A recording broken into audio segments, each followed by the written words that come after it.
বিভাগের আদেশে আপাতত কোটা থাকছে না। আইন পাশের দাবিতে অটল আন্দোলনকারীরা কাল দুপুর থেকে ফের ব্লকে। কোটা আন্দোলনে অচল রাজধানী, পথ চলতি মানুষের সীমাহীন ভোগান্তি। কমলাপুরের সঙ্গে ট্রেন চলাচল বন্ধ, মেট্রো রেলে অচল অবস্থা। রোহিঙ্গা সমস্যা সমাধানে জোরালো ভূমিকা রাখার প্রতিশ্রুতি চীনের। শি জিনপিং শেখ হাসিনার বৈঠক, 21টি সমঝোতা স্মারক সই। আবেদ আলীর স্বীকারোক্তি, দুর্নীতির মাধ্যমে চাকরি নেওয়া সরকারি কর্মকর্তাদের তালিকা হচ্ছে। দৃষ্টান্তমূলক শাস্তির তাগিদ বিশিষ্টজনদের।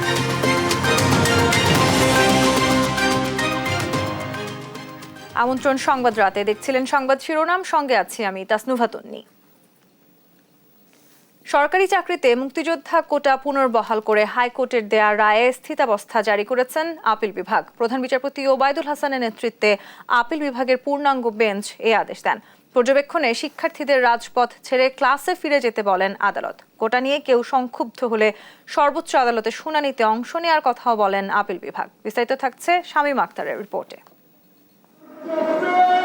সরকারি চাকরিতে প্রথম ও দ্বিতীয় শ্রেণী অর্থাৎ নবম থেকে 13তম গ্রেড পর্যন্ত মুক্তিযোদ্ধা কোটা পদ্ধতি বাতিলের প্রজ্ঞাপন অবৈধ ঘোষণা করে হাইকোর্টের দেয়া রায়ের উপর 4 সপ্তাহের জন্য স্থিতি অবস্থা জারি করেছে আপিল বিভাগ। ঢাকা বিশ্ববিদ্যালয়ের 2 শিক্ষার্থীর করা আবেদনের প্রেক্ষিতে আজ এই আদেশ দেয় সর্বোচ্চ আদালত। সাবজেক্ট ম্যাটারের উপরে স্থিতি অবস্থা দিয়েছেন 4 সপ্তাহের জন্য। 4 সপ্তাহ পরে 7-8 তারিখে ফিক্স করা হয়েছে।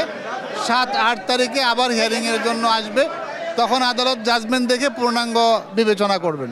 একই সঙ্গে এই সময়ের মধ্যে রাষ্ট্রপক্ষ ও শিক্ষার্থীদের হাইকোর্টের রায়ের বিরুদ্ধে লিভ টু আপিল করতে বলেছে আদালত। আর শিক্ষার্থীদের রাজপথ ছেড়ে ক্লাসে ফিরে যেতে নির্দেশ দিয়েছে আদালত।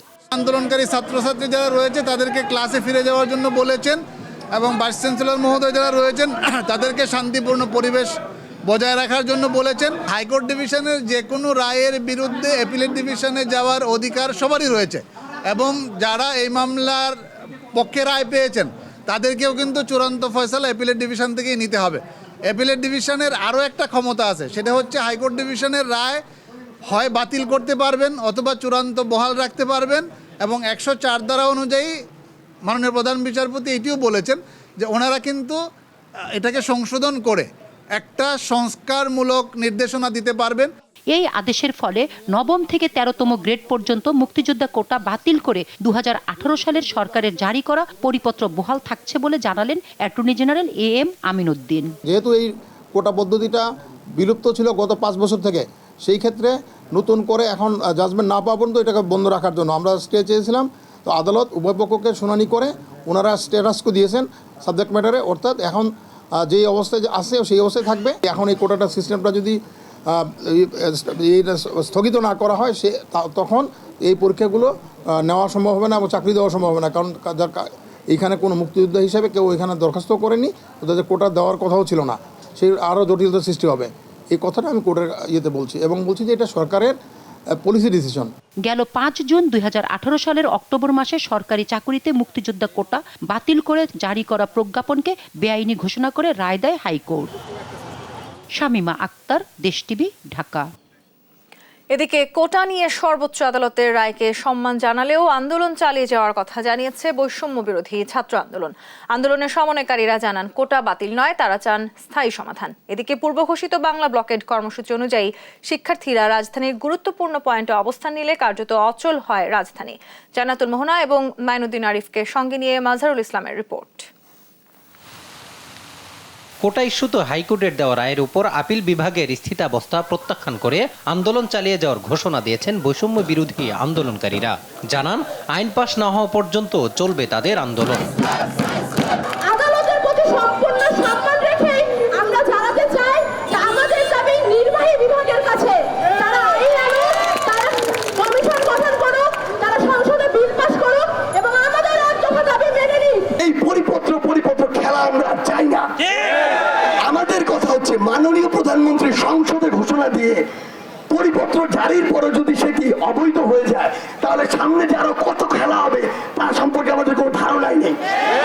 এই জন্য আমরা এই যে ছাত্র সমাজ বাংলাদেশে আমরা চাই এই কোটা সিস্টেমে একটি স্থায়ী সমাধান হোক, এই কোটা সমস্যা চিরতর সমাহিত হোক। এর আগে পূর্ব ঘোষিত বাংলা ব্লকেট কর্মসূচির অংশ অনুযায়ী সকাল 10টায় ঢাকা বিশ্ববিদ্যালয়ের কেন্দ্রীয় গ্রন্থাগারের সামনে জমায়েত হন শিক্ষার্থীরা। পরে মিছিল নিয়ে অগ্রসর হন শাহবাগের দিকে। এতে বন্ধ হয়ে যায় যান চলাচল। পরে শাহবাগ মোড় থেকে ফার্মগেট মৎস্য ভবনের দিকে এগিয়ে যায় আন্দোলনকারীদের একটি অংশ। পুলিশ বাধা দিলেও আটকাতে পারেনি বিক্ষুব্ধ শিক্ষার্থীদের। সাধারণ ছাত্ররা বৈষম্যের শিকার হচ্ছে, কোটার কাছে তারা বৈষম্যের শিকার হচ্ছে, তারা গভর্নমেন্ট জব থেকে বঞ্চিত হচ্ছে। তখন দেখা যায় ওই রাষ্ট্র ঠিক মতো চলে না, সেটা অচল অবস্থায় রূপ নেয়। আমরা সেই রাষ্ট্র সংস্কারের জন্য আমরা রাজপথে নেমেছি। আমাদের দাবি আদায় না হওয়া পর্যন্ত আমাদের এই আন্দোলন সংগ্রাম চলবেই। আমাদের ছাত্র সমাজের দাবি শুধু একটাই, কোটা ফোটা বাতিল এবং সকলের দাবি মেনে নিতে হবে। আমরা চাই না কোনো বৈষম্য, আমাদের দাবি একটাই, 5%-এর বেশি কোনো কোটা প্রথা রাখা যাবে না। পৃথিবীর আর কোথাও এমন বংশানুক্রমিক কোটা প্রথা চালু আছে কিনা সেটা আমাদের জানা নেই। একই দাবিতে সায়েন্স ল্যাব, চাংখারপুল, মহাখালী, আগারগাঁও এবং 0 পয়েন্ট অবরোধ করেন শিক্ষার্থীরা। এ সময় তারা স্লোগানে নিজেদের দাবি দেওয়া তুলে ধরেন। ভালো স্টুডেন্টের সিটটা পাওয়ার কথা, সেই খারাপ স্টুডেন্টের কোটা থাকার কারণে সে ওই সিটটা নিয়ে নেয়, ঠিকমতো পড়াশোনা করে না। এই ক্ষেত্রে ভালো স্টুডেন্টকে বঞ্চিত করা হচ্ছে। স্বাধীনতার এত বছর পরেও মুক্তিযোদ্ধারা যে কোটার দাবিদার, এটা আসলে অযৌক্তিক। আমার মনে হয় যারা প্রকৃত মুক্তিযোদ্ধা আছে বা ছিলেন তারা কখনোই চাবেন না এই বাংলায় বৈষম্য থাকুক, আর বৈষম্য নিয়ে বাংলা এগিয়ে যাক। সাধারণ শিক্ষার্থীরা বলছেন, কমিশন গঠন করে কোটা পদ্ধতি সংস্কার না হওয়া পর্যন্ত রাজপথেই থাকবেন তারা। মাজহারুল ইসলাম, দেশ টিভি, ঢাকা।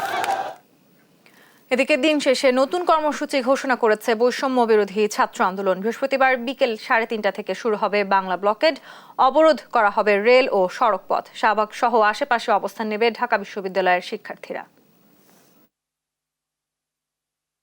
আমাদের আগামী কালকের কর্মসূচি বিকাল 3:30 থেকে বাংলাদেশের প্রতিটি আনাচে কানাচে, প্রতিটি রাজপথে, প্রতিটি রেল লাইনে শিক্ষার্থীরা বাংলা ব্লকের কর্মসূচি অব্যাহত রাখবে।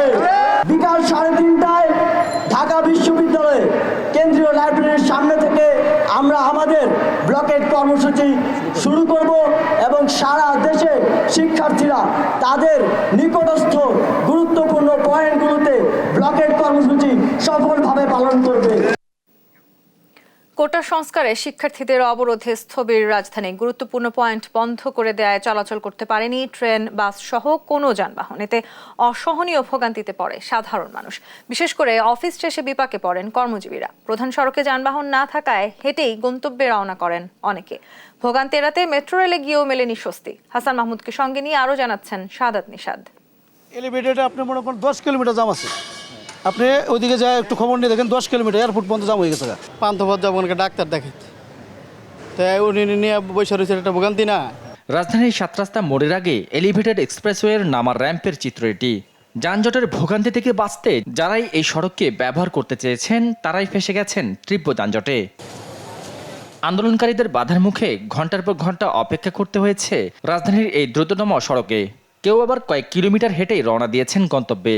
এলিভেটেড রুটগুলো 2 ঘন্টা 3 ঘন্টা আটকে রেখে যাই নিয়ে বাইরে কোনো দিকে যাওয়া যাচ্ছে না। এটা হচ্ছে বড় হ্যারাসমেন্ট। এখন আমরা বাসায় যে ওকে কোচিংয়ে দিতাম, কিছুই করতে পারলো না। আমাদের সব বন্ধ, খাওয়া দাওয়ার সব বন্ধ। পূর্ব ঘোষণা অনুযায়ী সকাল থেকে দেশ জুড়ে বাংলা ব্লকের কর্মসূচির অংশ হিসেবে রাজধানীর সায়েন্স ল্যাব, শাহবাগ, কারণ বাজার, ফার্মগেট, মহাখালী ও 0 পয়েন্টে সড়ক অবরোধ করে আন্দোলনরত শিক্ষার্থীরা। এতে অচল হয়ে পড়ে গোটা রাজধানী। ভোগান্তের শহরে পরিণত হয় ঢাকা। ক্ষতি এই যে মালিকের ইনকাম দিতে আমাকে কষ্ট হয়ে যাব, এই যানজটে পইরা আটকাই থেকে দিছে। বাংলাদেশের মানুষ ভোগান্তিতে, কারণ এই ব্যবস্থার ফলে আমাদের মতো মানুষ 30 বছর, 35-40 বছর আগে আমরা ছাপারা। রাজধানীর বেশিরভাগ সড়কে তৈরি হয় তীব্র যানজট। তীব্র গরমে অসুস্থ হয়ে পড়েন অনেকেই। তাদের দাবি, সাধারণ মানুষের কথা চিন্তা করে সংকটের দ্রুত সমাধান করা হোক। এখানে অনেক দেখা যাচ্ছে অ্যাম্বুলেন্স আছে, অনেক মানুষ আছে, সিরিয়াস রোগী আছে, ওদেরও তো বাই চান্স কিছু হয়ে যেতে পারে। রাজধানীর ফ্লাইওভারগুলোতে ভোগান্তি ছিল আরও বেশি। গাড়ির দীর্ঘ লাইন যেন অপেক্ষার পালা শেষই হতে চায় না। এদিকে দুপুরে কারণ বাজার এলাকায় রেল লাইন অবরোধ করায় কমলাপুর থেকে বিমানবন্দর পর্যন্ত ট্রেন চলাচল বন্ধ হয়ে যায়। আটকা পড়ে বেশ কিছু ট্রেন। গন্তব্যে যেতে না পেরে ভোগান্তিতে পড়েন যাত্রীরা। 6 ঘন্টা বন্ধ থাকার পর বিকেল 5:30টার দিকে ট্রেন চলাচল স্বাভাবিক হয়। 4 ঘন্টার উপর ছাড়া কম হইব না, পুরো 4 ঘন্টা। যারা আন্দোলন করতেছে তারা জাতির জন্য দেশের জন্য কি করবে? অন্যদিকে বিকেল থেকেই অতিরিক্ত যাত্রী চাপে অচলাবস্থা সৃষ্টি হয়। অচল ঢাকায় যোগাযোগের একমাত্র অবলম্বন মেট্রো রেলেও বন্ধ করে দেওয়া হয় ওয়ান টাইম টিকিট। এতে স্টেশনে অপেক্ষার পর হতাশা ও ক্ষোভ ব্যক্ত করেন দূর দূরান্ত থেকে আসা যাত্রীরা। কোনো অ্যানাউন্সমেন্ট ছাড়াই তারা হঠাৎ করে টিকিট বন্ধ করেছে, আধা ঘন্টা ধরে আমরা এখানে দাঁড়াই আছি। এবং এখানে যে গরম আপনি দেখতে পারবেন, এখন কোনো ফ্যানের যে 2টা ফ্যান লাগাইছে, ফ্যানে কোনো বাতাস নাই। আমি যাবো উত্তরা লাস্ট স্টেশনে, প্রায় 45 মিনিট ধরে দাঁড়াইছিলেন। সন্ধ্যা 6টার পর মেট্রো রেলের টিকিট সংকট দূর হয় এবং যাত্রী চলাচল স্বাভাবিক হয়। 1.5 ঘন্টা 2 ঘন্টা। সাদাত নিশাদ, দেশ টিভি, ঢাকা। সড়কের বর্তমান পরিস্থিতি জানাতে শাহবাগ থেকে সরাসরি যুক্ত হচ্ছেন সহকর্মী শাহিদুজ্জামান সাকিব। সাকিব, শাহবাগের এখনকার চিত্র কি? ঘরমুখো মানুষের চাপ এখন কেমন দেখছেন আপনি? তন্নি, দিনভর বাংলা ব্লকেটের কারণে কিন্তু রাজধানীতে এক প্রকার অচল অবস্থা তৈরি হয়েছিল। তবে সন্ধ্যা 7:30টার পর আন্দোলনকারীরা তাদের পরবর্তী কর্মসূচি ঘোষণা করে তারা ঘরে ফিরে যাওয়ার পর কিন্তু আসলে পুরো ঢাকায় যান চলাচল একেবারে স্বাভাবিক হয়ে গেছে।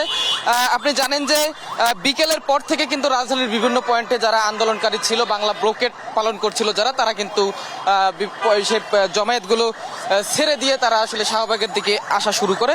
এর ফলে কিন্তু রাজধানীতে মোটামুটি যান চলাচল স্বাভাবিক হতে শুরু করে।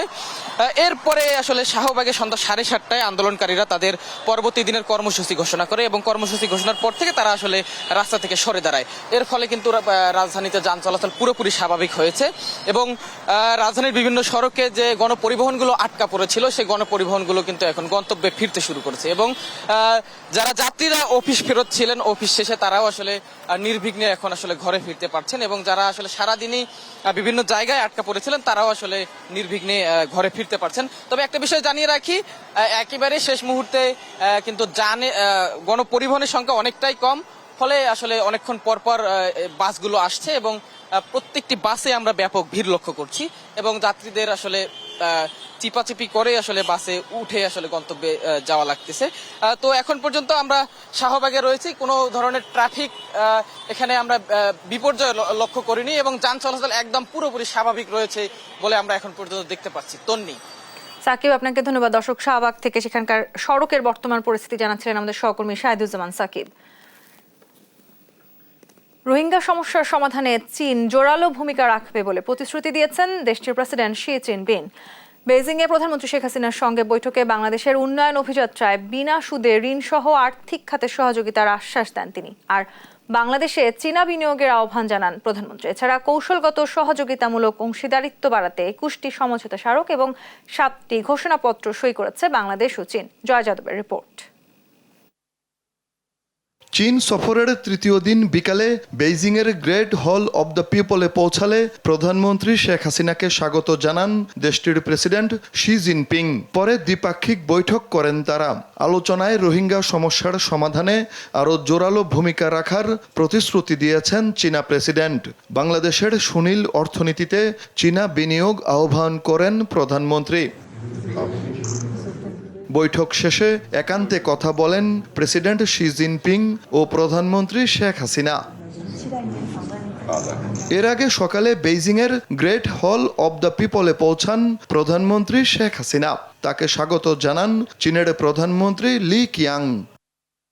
এ সময় রাষ্ট্রীয় অভ্যর্থনা জানিয়ে লাল গালিচা সংবর্ধনা দেওয়া হয় প্রধানমন্ত্রী শেখ হাসিনাকে। বাজানো হয় দুই দেশের জাতীয় সঙ্গীত। এরপর সফর সঙ্গীদের পরিচয় করিয়ে দেন প্রধানমন্ত্রী। পরে গ্রেট হলে দুই দেশের প্রতিনিধিদের নিয়ে দ্বিপাক্ষিক বৈঠক করেন প্রধানমন্ত্রী শেখ হাসিনা ও চীনের প্রধানমন্ত্রী লি কিয়াং। বৈঠকে রোহিঙ্গা ইস্যু ছাড়াও দুই দেশের মধ্যকার ব্যবসা বাণিজ্য, বিনিয়োগ, আঞ্চলিক ও আন্তর্জাতিক সহযোগিতা সহ বিভিন্ন বিষয়ে আলোচনা হয়। এরপর অর্থনৈতিক ও ব্যাংকিং খাতে সহযোগিতা, ডিজিটাল অর্থনীতি, অবকাঠামো উন্নয়ন, দুর্যোগ ব্যবস্থাপনায় সহায়তা, ষষ্ঠ ও নবম বাংলাদেশ চায়না মৈত্রী সেতু প্রকল্প, কৃষি পণ্য রপ্তানি বিষয়ক 21টি সমঝোতা স্মারক সই হয়। এছাড়াও মুক্ত বাণিজ্য চুক্তির বিষয়ে যৌথ ফিজিবিলিটি স্টাডি ও টেলিকমিউনিকেশন নেটওয়ার্ক আধুনিকায়ন শেষ করা, দ্বিপাক্ষিক বিনিয়োগ বৃদ্ধির চুক্তির আলোচনা শুরু করা সহ মোট 7টি খাতে ঘোষণাপত্র সই হয়। সমঝোতা স্মারক ও ঘোষণাপত্র স্বাক্ষর প্রত্যক্ষ করেন দুই প্রধানমন্ত্রী। পরে সংবাদ সম্মেলনে পররাষ্ট্রমন্ত্রী জানান, বাংলাদেশের ব্রিক্সে যোগ দেওয়ার ক্ষেত্রে প্রতিশ্রুতির কথা জানিয়েছে চীন। অত্যন্ত আন্তরিকতাপূর্ণ পরিবেশে ফলপ্রসূ আলোচনা হয়েছে দীর্ঘ সময় ধরে এবং সমস্ত বিষয়গুলো নিয়ে আলোচনা হয়েছে। জয় যাদব, দেশ টিভি, ঢাকা। পিএসসির প্রশ্নপত্র ফাঁসের ঘটনায় গ্রেপ্তার আসামিদের স্বীকারোক্তি অনুযায়ী অনিয়মের মধ্য দিয়ে চাকরি পাওয়া সরকারি কর্মকর্তাদের তালিকা করছে রাষ্ট্রীয় বিশেষ সংস্থা। বিশ্লেষকদের মতে, দুর্নীতি করে চাকরি পাওয়া ব্যক্তিদের চাকরিচ্যুত করে দৃষ্টান্তমূলক ব্যবস্থা না নিলে থামানো যাবে না প্রশ্নপত্র ফাঁস। বিস্তারিত সাইফুল রিপনের প্রতিবেদনে। বিসিএস এর ক্যাডার এবং নন ক্যাডার পদের 30টি নিয়োগ পরীক্ষার প্রশ্ন ফাঁসের ঘটনায় আইন শৃঙ্খলা বাহিনীর হাতে গ্রেপ্তার পিএসসির 2 উপপরিচালক, গাড়ি চালক আবেদ আলী, তার সন্তান সহ 17 জন। অভিযুক্তদের মধ্যে আদালতে জবানবন্দি দিয়েছেন 7 আসামি। প্রশ্নপত্র ফাঁস চক্রের অন্যতম সদস্য পিএসসির চেয়ারম্যানের সাবেক গাড়ি চালক আবেদ আলীর জবানবন্দিতে এরই মধ্যে বেরিয়ে এসেছে প্রশ্ন ফাঁসের মধ্য দিয়ে বিসিএস ক্যাডার হওয়া সরকারি কর্মকর্তাদের নাম। তথ্য যাচাই বাছাই করে দেখা গেছে সব ক্যাডারেই রয়েছে এমন গুরুতর অনিয়ম দুর্নীতির মধ্য দিয়ে চাকরি পাওয়া কর্মকর্তা। আসামিদের দেয়া তথ্য তদন্ত সাপেক্ষে দুর্নীতি অনিয়মের মধ্য দিয়ে চাকরি পাওয়া এসব কর্মকর্তার নাম তালিকাভুক্ত করছে রাষ্ট্রীয় একটি সংস্থা। এদিকে দেশের প্রশাসনিক কাঠামোতে এমন দুর্নীতি অনিয়মের মধ্য দিয়ে চাকরি পাওয়া কর্মকর্তাদের চাকরিচ্যুতির পাশাপাশি আরও কঠোর ব্যবস্থা না নিলে তার সামগ্রিক প্রভাব পুরো রাষ্ট্র ব্যবস্থার উপর পড়বে দাবি বিশিষ্টজনদের। সরকারি চাকরিতেও প্রশ্নপত্র ফাঁস করে কেউ কেউ চাকরি পাচ্ছে, এর থেকে দুঃখজনক এবং লজ্জাজনক ঘটনা হতে পারে না। আমার মনে হয় আস্থাটা ধরে রাখা, আস্থা ফিরিয়ে আনা এবং কোনো জায়গায় যদি এই ধরনের ল্যাপস হয়ে থাকে, কোনো ঘাটতি হয়ে থাকে, সেটা তদন্ত করে দৃষ্টান্তমূলক শাস্তির আওতায় আনা অপরাধীদের। এর তো কোনো বিকল্প নেই। ইন্টেলিজেন্স নেটওয়ার্কের মাধ্যমে তাদের খবরও রাখতে হবে। একজন অপরাধ করছে বৎসরের পর বৎসর, তাকে ধরা যাচ্ছে না, এইটা বিশ্বাসযোগ্য না। তার আচার আচরণই অনেক সময় বোঝা যাওয়ার কথা, তো সেটা কেন বোঝা যায় না, কাদের গাফলতির কারণে এই সুযোগগুলো তারা পেয়েছে, সেগুলো এখন দেখা দরকার হচ্ছে। ট্রান্সপারেন্সি ইন্টারন্যাশনালের নির্বাহী পরিচালক ডক্টর ইফতেখারুজ্জামান বলছেন, কাজটি কঠিন হলেও দুর্নীতির মাধ্যমে চাকরিপ্রাপ্তদের আইনের আওতায় আনা জরুরি। যথাযথ প্রচলিত আইন অনুযায়ী অন্য সকল নাগরিকের জন্য যেটা প্রযোজ্য, সরকারি কর্মকর্তাদের ক্ষেত্রে দুর্নীতি দায়ে অভিযুক্তদেরকে একই প্রক্রিয়ায় দৃষ্টান্তমূলকভাবে শাস্তি প্রদান করতে হবে, যার মধ্যে 14 বছর পর্যন্ত জেল কাটার সুযোগ রয়েছে আইনগতভাবে। সেটি নিশ্চিত করতে না পারলে কোনো অবস্থায় কিন্তু আমাদের সরকারি খাতে দুর্নীতি নিয়ন্ত্রণ করা যাবে। সরকারি চাকরির পরীক্ষা ব্যবস্থাপনা ও ফলাফল প্রকাশে সরকারি কর্ম কমিশনের জবাবদিহিতার জায়গাটিও খতিয়ে দেখার তাগিদ সংশ্লিষ্টদের। সাইফুল রিপন, দেশ টিভি, ঢাকা। সাবেক আইজিপি বেনজির আহমেদের নারায়ণগঞ্জের রূপগঞ্জের বাগান বাড়ির মালামালের জব্দ তালিকা তৈরি শুরু করেছে দুদক ও জেলা প্রশাসন। বুধবার দুপুর 1টা থেকে পূর্বাচলের গুতিয়াবো এলাকায় আনন্দ হাউজিং এর ওই বাড়িতে অভিযানে নামে তারা। 4 ঘন্টা তল্লাশি শেষে জেলা প্রশাসক জানান, বাড়িতে কোনো বিলাসী আসবাব পাওয়া যায়নি। তবে স্থানীয়রা জানায়, ক্রোকের আদেশের আগেই বাড়ি থেকে সরিয়ে নেওয়া হয় মালপত্র। সহকর্মী বিল্লাল হোসাইনের প্রতিবেদন, জানাচ্ছেন ফারজানা ইসলাম। বুধবার দুপুর 1টা রূপগঞ্জের পূর্বাচলের আনন্দ হাউজিংয়ে সাবেক আইজিপি বেনজির আহমেদের বাগান বাড়িতে ঢুকে দুদক ও জেলা প্রশাসকের কর্মকর্তারা আদালতের প্রকাদেশ বাস্তবায়নে শুরু করেন মালামালের তালিকা তৈরি। 4 ঘন্টা তল্লাশির পর তৈরি করা হয় তালিকা। পরে সাংবাদিকদের সঙ্গে কথা বলেন জেলা প্রশাসক। জানান, এই বাড়িতে ডিজিটাল লক থাকায় ম্যাজিস্ট্রেটের উপস্থিতিতে তালা খোলা হয়। আজকে আপনারা দেখছেন যে একজন ম্যাজিস্ট্রেটের উপস্থিতিতে তালাটা খোলা হয়েছে। কর্মকর্তারা জানান, নিত্য ব্যবহারের জিনিসপত্র থাকলেও বিলাসী কোনো আসবাবপত্র ছিল না এই বাগান বাড়িতে। যেসব জিনিসপত্র পাওয়া গেছে তালিকা পেশ করা হবে আদালতে। তালিকা দেয়া হবে দুদকেও। ভবনটি আসলে একটা আবাসিক ভবন। এখানে আসলে একটা পরিবার থাকলে যেরকম জিনিসপত্রাদি পাওয়া যায় ঠিক সেরকম জিনিসপত্র আমরা পেয়েছি। জেলা প্রশাসক মহোদয়ের তরফ থেকে রিসিভারের তরফ থেকে কোর্টে দাখিল করা হবে, যে কোর্টের আদেশটা সঠিকভাবে প্রতীয়মান কিংবা যে জিনিসগুলো পাওয়া গেলে সেগুলো দাখিল করা হবে। তবে স্থানীয়রা জানিয়েছেন ক্রোক করার আগেই বাড়ি থেকে মালপত্র ট্রাকে করে সরিয়ে নেওয়া হয়। সাংবাদিকজন প্রথম আসলো এখানে, এর 1 সপ্তাহ আগে এখানে যে দারোয়ান ছিল এরা বলছে যে 2টা গাড়ি ট্রাক ঢুকা একবার মাল সামান সব নিয়ে গেছে রাত 11টার পরে। এর আগে ক্ষমতার অপব্যবহার করে জ্ঞাত বহির্ভূত আয়ের মাধ্যমে অর্জিত সাবেক আইজিপির সম্পদ জব্দের নির্দেশ দেন আদালত। আদালতের নির্দেশনা অনুযায়ী গত শনিবার বিকেলে বাড়িটিতে অভিযান চালায় জেলা প্রশাসক ও দুদকের সমন্বিত একটি দল। পরে বাড়িটির সামনে ক্রোক বিজ্ঞপ্তি ঝুলিয়ে দেওয়া হয়। নিউজ ডেস্ক, দেশ টিভি।